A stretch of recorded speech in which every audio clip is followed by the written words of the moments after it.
With market research, it is valuable, but it cannot predict everything. There are times when something just comes out of left field and it proves to be a hit, developing a core audience base. In situations like this, having the fan base do the work for you in finding errors and then freely sharing it is always a good thing. Greetings and welcome to Checkpoint Gaming Gaslands. With this episode, it will be going over some loopholes that we came across that we felt are worth addressing.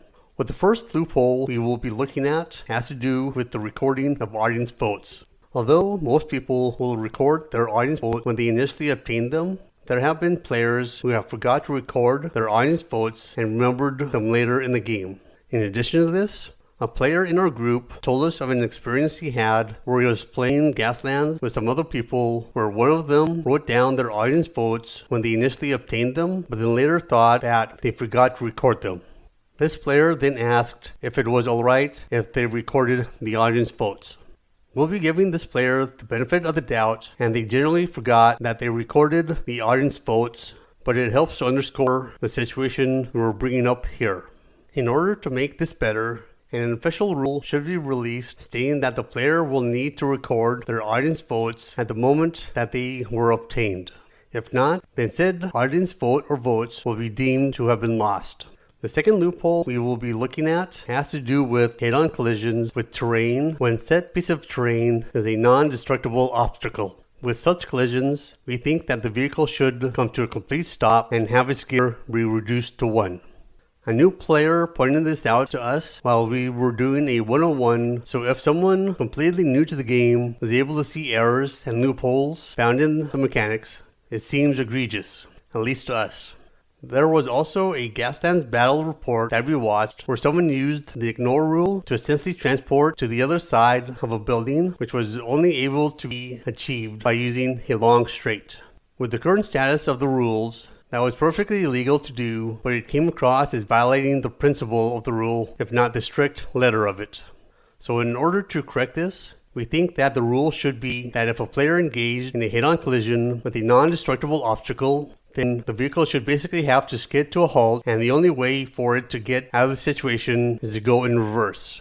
But if the head-on collision or a sideswipe collision occurred at an angle, then the player is allowed to use a turn template to get out of the situation and to have the ignore rule be in play. If it was a sideswipe that occurred where the vehicle is parallel with the object side, then the player is allowed to use a straight with the ignore rule in play. It's just turning into the obstacle that isn't allowed. The third loophole has to do with the slide exit point.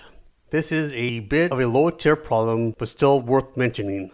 The loophole is should the slide exit point be treated as a solid piece and recognized only when inserting the slide template, or should it be treated as an open area and anything found inside of it be ignored by the vehicle? We're favoring that the template should be treated as a solid, contiguous piece, with the slide exit point only being recognized when the slide template is being inserted into it.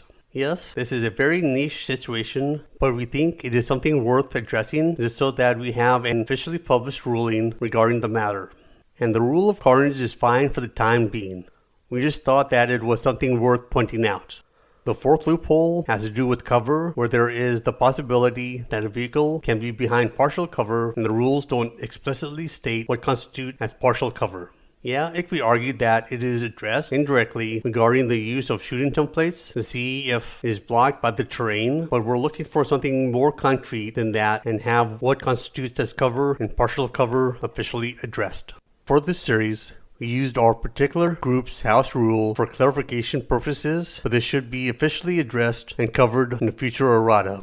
The fifth loophole has to do with the titling of return fire. Due to the description of it, it would be better to call it preemptive fire since it allows the target vehicle to fire first instead of the attacking vehicle. It could also be called Overwatch. This would be a less substantial thing, just saying that the name should be changed if it wasn't due to the fact that one member of our play group is getting hung up and refuses to get past the title of the perk and recognize the description. Even when we, as a group, have said, hey, this is the description and we're going with that, this individual still gripes about it and brings it up in every game. So this player is that guy of the group, and to help prevent other people from having to deal with this, plus the overall concept of the perk that the title isn't the best fit, although this is a distant secondary concern, we would like to see the name of the perk changed.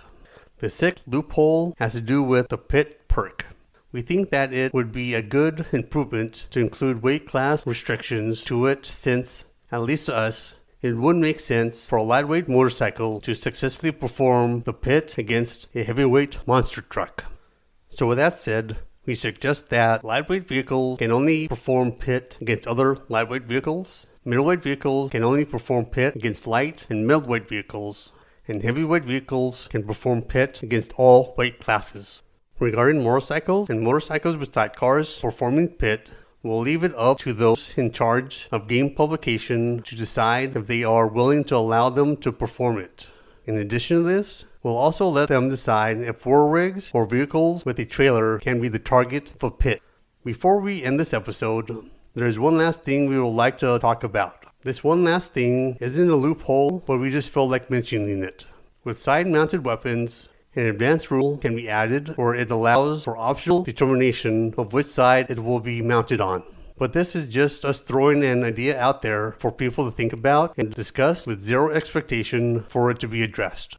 So with that said, those are the loopholes that we came across during gameplay and would like to see addressed in some capacity in a future errata. If you liked this episode, feel free to give it a like, and if you want to stay up to date on any future episodes that we upload, go ahead and subscribe. You can also support us on Patreon for as little as $1 a month at patreon.com/checkpointgaming. See you in the next episode, and happy gaming.